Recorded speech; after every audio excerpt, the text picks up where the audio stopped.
Bismillahirrahmanirrahim. Assalamualaikum warahmatullahi wabarakatuh. Waalaikumsalam warahmatullahi wabarakatuh. Lanjutkan topik tentang diare atau gastroenteritis akut. Kita kemarin sudah membahas topik penyakitnya ya. Rangkaian penyakit, gejala-gejala klinis, dari mulai anamnesis, kita mendapatkan apa, kemudian pemeriksaan fisik, apa yang harus dilihat, kemudian tata laksana ya. Dalam kuliah pagi ini kita akan membahas tentang topik pencegahannya ya.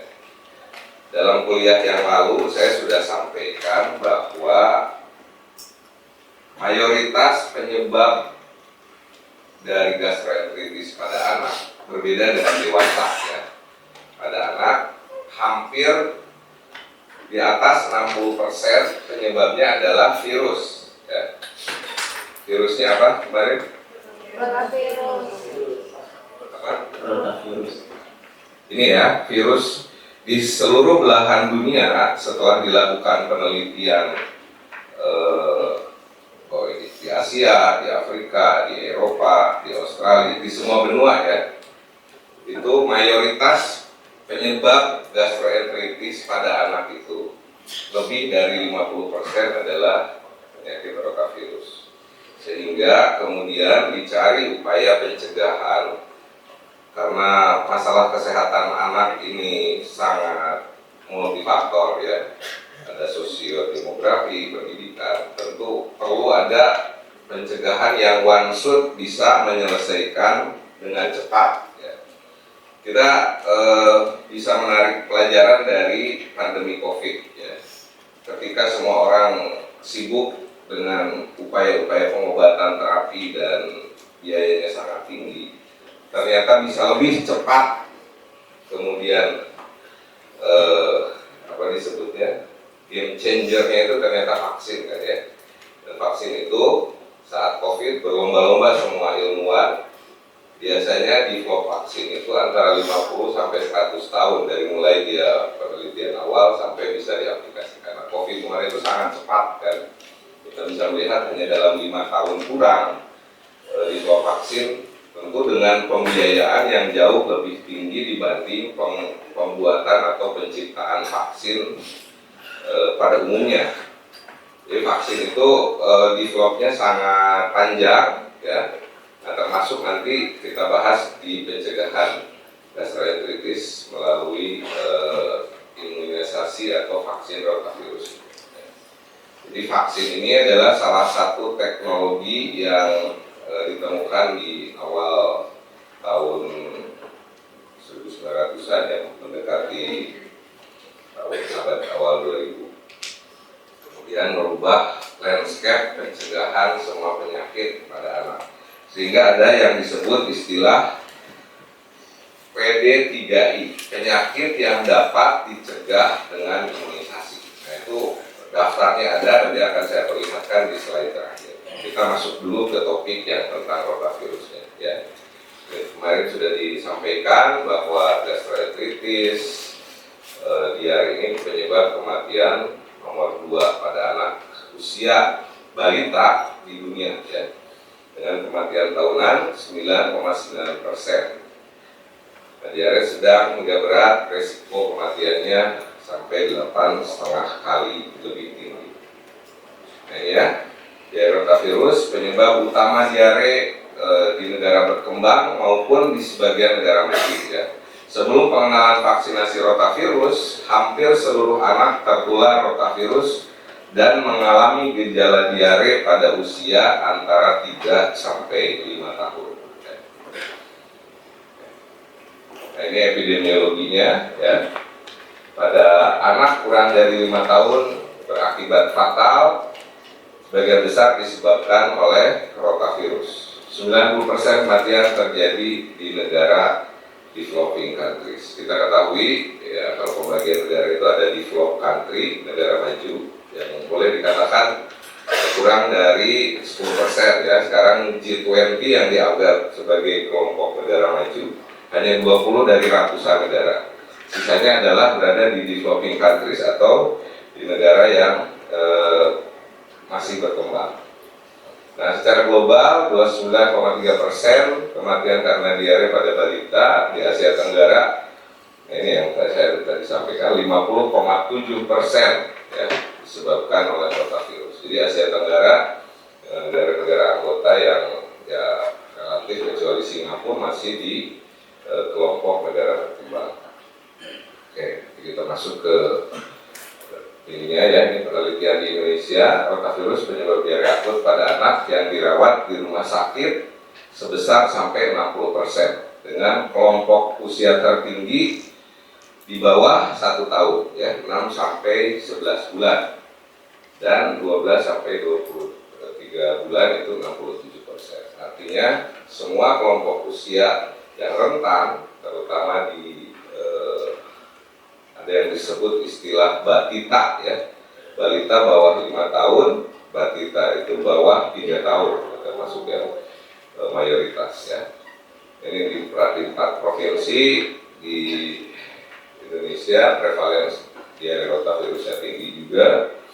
Ini merupakan burden atau beban bagi penyakit yang terjadi pada balita. Untuk imunisasi atau vaksinasi rotavirus ini ada 7 poin pengendalian diare secara komprehensif. Nah, salah satunya pemberian vaksinasi. Kemarin kita sudah membahas tentang lintas diare. Nah, saya ingin tahu yang sudah baca lintas diare, 5 langkah tuntaskan diare. Bisa ada yang tunjuk tangan. Sudah hafal? Silakan. Apa yang disebut 5 langkah tuntaskan diare? Ini tentang terapinya, nanti yang 2-nya adalah tentang pencegahan. Nah, ini ada 5, oralis, zinc, ASI eksklusif, terus antibiotik spesifik, sama nasihat. Ada yang bisa menyempurnakan? Ada yang kurang pas? Siapa? Silakan. Siapa namanya? Sama dulu tadi dulu. Digunakan ini dari Kandra untuk lintas diare itu ada 5. Yang pertama ada di oralit, kemudian nasihat, ASI diteruskan, dan juga antibiotik yang preventif. Jadi terbaru, estimasi pada negara dengan tingkat kematian rendah sampai sedang pada 2 minggu setelah pemberian dosis terakhir adalah 82 sampai 98%. Ya, artinya cukup tinggi ya, memberi proteksi yang panjang sampai 12 bulan setelah pemberian dosis terakhir ya. Jadi ini adalah kondisi yang bisa kita potret bahwa manfaat vaksinasi rotavirus ini sangat luar biasa untuk mencegah diare. Adapun profil keamanannya, semua vaksin yang telah mendapat prekualifikasi WHO telah menunjukkan profil keamanan yang baik. Artinya saat diberikan tidak banyak efek samping berat ya. Efek samping berat itu yang menyebabkan kejang, menyebabkan demam yang sangat tinggi yang mengkhawatirkan, itu tidak ditemukan profil efek samping yang berat pada anak saat diberikan vaksin. Juga tidak terdapat peningkatan risiko intussusepsi ya. Vaksin ini, rotavirus adalah vaksin yang diberikan secara apa? Rutenya. Secara apa? Sudah ada yang baca? Rotavirus. Apa? Diberikan secara apa? Pilihannya, saya ini kalau ujian saya kasih pilihan ya. Intramuskular, intravena, subkutan, intrakutan, atau oral. 5. Oral untuk Ya, oral ya. Jadi vaksin rotavirus adalah satu di antara 2 vaksin yang beredar di Indonesia yang diberikan secara oral. Satu lagi apa? Kalau kamu pernah ikut posyandu, pasti tahu. Yang ditetes vaksin apa? Vaksin polio oral, ya. Karena vaksin polio juga ada yang disuntik, ya. Jadi ini adalah nanti kamu pas berinteraksi dengan masyarakat sebagai mahasiswa harus tahu, ya, bahwa vaksin itu tidak semua disuntik. Ada yang nanti disuntik juga ada intrakutan, ada subkutan, ada intramuskular. Nah, untuk mudah mengingat, di antara keseluruhan vaksin yang ada saat ini yang oral itu hanya 2 tadi, ya, rotavirus dan polio oral. Nah, ini yang kemudian kenapa keamanannya itu dilihat, karena pada pemberian beberapa vaksin oral seperti polio ada yang bisa menyebabkan risiko intussusepsi, si ususnya ada masalah, kemudian terjadi gejala intussusepsi yang menyebabkan harus dilakukan pembedahan, ya. Nah, adapun kontraindikasi vaksin rotavirus kalau ada riwayat hipersensitif, ya, kaitan sama alergi, atau ada riwayat intussusepsi sebelumnya. Nah, ini memang kenapa menjadi kontraindikasi, jangan sampai ada bayi intussusepsi itu gejala yang ada sumbatan sampai obstruksi, ya, pada pada usus atau saluran pencernaan yang menyebabkan sampai harus ada pembedahan. Kenapa yang riwayat intussusepsi tidak boleh diberikan? Jangan sampai si pemberian vaksin kemudian terulang intussusepsinya, si vaksinnya jadi disalahkan, ya. Itu akan membuat psychological effect dalam pemberian vaksin yang nanti, apalagi zaman viral sekarang, ya, begitu ada, oh ini setelah vaksin sama dokter A 1 jam kemudian terjadi gejala ini. Nah, itu harus kita ketahui. Jadi di samping manfaat semua jenis obat maupun vaksin, kita, ya, Anda nih mahasiswa yang calon-calon dokter harus tahu apa potensial side effect yang disebabkan, ya. Bukan hanya vaksin tapi juga obat-obatan. Jadi kita harus tahu profil-profil obat yang potensial menyebabkan gejala alergi berat. Banyak, ya. Nanti Anda belajar di farmakologi, seperti contohnya karbamazepin, potensial obat kejang, ya, potensial menyebabkan apa yang disebut Stevens-Johnson syndrome, melepuh semua. Nah, itu ketika ada satu jenis obat yang kita pakai dan kita tahu angka alerginya tinggi, sebelum memberikan kita harus memberikan notes pada pasien, ya. Bu, saya akan memberikan obat jenis ini pada beberapa orang, ada yang 5-10% kulitnya melepuh dan bisa sangat berat seperti luka bakar yang hebat. Ibu, kalau ada gejala ini dalam 24 jam pertama segera stop, balik kembali. Kami akan mengganti obat atau menyesuaikan dosis. Itu bukti bahwa kita tahu selain obatnya menghentikan kejang, dia ada potensi efek samping. Contoh lain, ini paling sering di Indonesia, apa? TBC, ya. TBC anak maupun dewasa. Anda kan nanti sebagai dokter umum mengobati anak maupun dewasa. Pemberian obat itu selain manfaatnya membunuh kuman, kita harus menyebutkan kemungkinan efek samping. Hampir semua obat TBC itu menyebabkan gangguan liver. Nah, itu harus diberikan. Kenapa kemudian di awal pasien-pasien TB itu biasanya kontrolnya 2 minggu, ya, karena untuk memantau efek samping obat. Itu disampaikan, kalau ibu ada anaknya muntah-muntah hebat, tiba-tiba kuning, cepat kembali, kami akan menyesuaikan dosisnya. Supaya tidak dituduh sebagai malapraktek. Malapraktek ini kan satu definisi yang sangat multi interpretatif, tergantung pemahaman orang, gitu. Kalau kita prosesnya sudah benar, insya Allah kita akan terhindar dari tuduhan-tuduhan malapraktek, gitu. Nah, ini, ya, diperkirakan terdapat 80 juta anak di seluruh dunia yang tidak mendapatkan imunisasi rotavirus yang menyebabkan kemudian ada peningkatan risiko terjadinya diare. Ini beberapa vaksin yang beredar di dunia. Yang di Indonesia saat ini beredar yang 1 dengan 2, ya, Rotatek dengan Rotarik. Ini dua-duanya diberikan secara oral.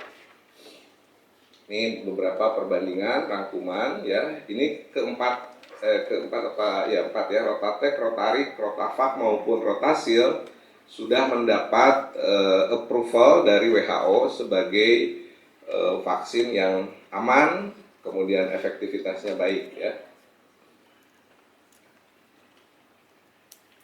Nah, ini vaksin rotavirus harus disertakan dalam semua program imunisasi nasional. Di Indonesia baru selesai COVID. Awal sebelum COVID itu sedang diuji cobakan, terpotong oleh COVID, kemudian pasca COVID, pandemi itu selesai, diuji cobakan di beberapa provinsi yang tertinggi angka diarenya. Ya. Dosis pertama tadi sesegera mungkin setelah usia 6 minggu, kemudian interval minimal 4 minggu diberikan dosis berikutnya. Yang dipilih kebanyakan di Indonesia adalah Rotarix yang dari penelitiannya cukup diberikan hanya 2 kali ya, dari sisi pembiayaan kunjungan, kemudian teknis di lapangan 2 kali itu tentu lebih mudah dibanding yang Rotatek. Rotatek tersedia di Indonesia tapi diberikan 3 dosis sehingga lebih banyak dipilih yang Rotarix ini. Jadi rangkaian vaksinasi rotavirus untuk setiap anak harus dilengkapi dengan produk yang sama jika memungkinkan. Jika produk yang digunakan untuk dosis sebelumnya tidak tersedia atau tidak diketahui harus dilengkapi dengan produk berlisensi yang tersedia. Mengulangi rangkaian vaksin tidak disarankan, maksudnya 2 kali ya, misalnya 2 kali Rotatek, 2 kali diulang lagi Rotarik, jadi totalnya jadi 5 kali itu tidak disarankan. Cukup dengan 1 jenis vaksin yang tersedia di negara tersebut ya. Nah, di Indonesia pilih salah satu di antara 2 tadi. Kalau ada yang memilih yang 3 kunjungan dengan alasan ingin lebih meyakinkan boleh saja, tapi secara umum profil keamanan dan manfaatnya sama sebetulnya ya.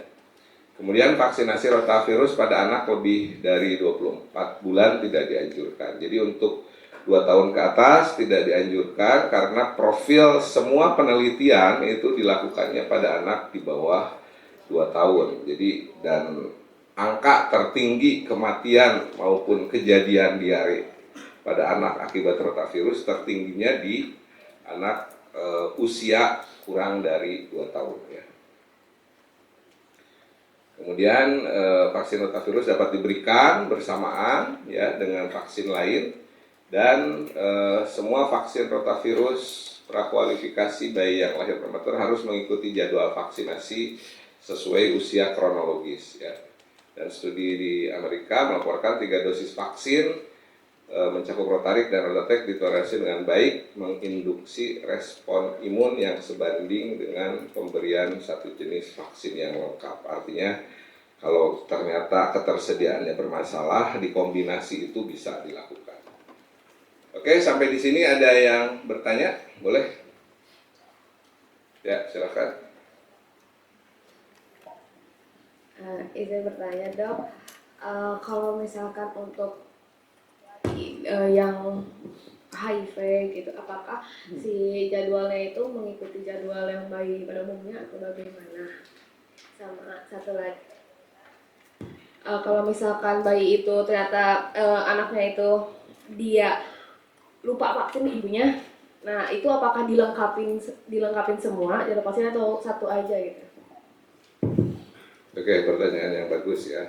Jadi dalam pembahasan blok lain nanti ada pembahasan jadwal imunisasi. Nanti kita akan bahas ya, tapi sebagai jawaban untuk pertanyaan hari ini, vaksin, semua jenis vaksin itu harus kita lihat isinya apa.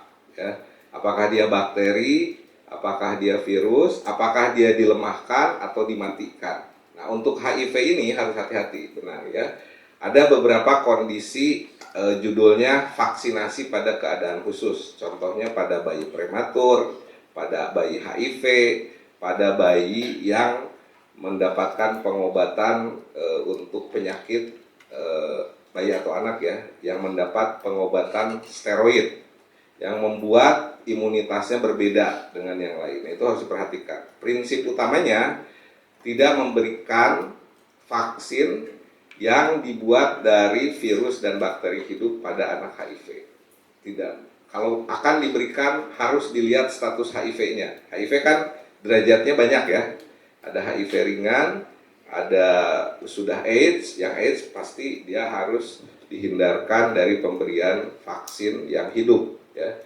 Kalau yang mati, nah itu boleh. Nah, virus rotavirus ini kan termasuk virus yang dilemahkan ya, bukan mati. Berarti kita harus melihat status HIV-nya dulu. Kalau HIV-nya ringan, itu boleh diberikan. HIV itu nanti ringan beratnya kan ada CD4, ada beberapa pemeriksaan untuk melihat dari aktivitas HIV-nya itu seberat apa. Kalau sangat ringan, hampir mendekati normal, dia bisa diberikan. Seperti itu. Pertanyaan kedua adalah tentang, ini juga sama, vaksin dalam keadaan khusus itu ada yang disebut catch up immunization. Catch up immunization itu ada bahasa Indonesianya imunisasi kejar ya.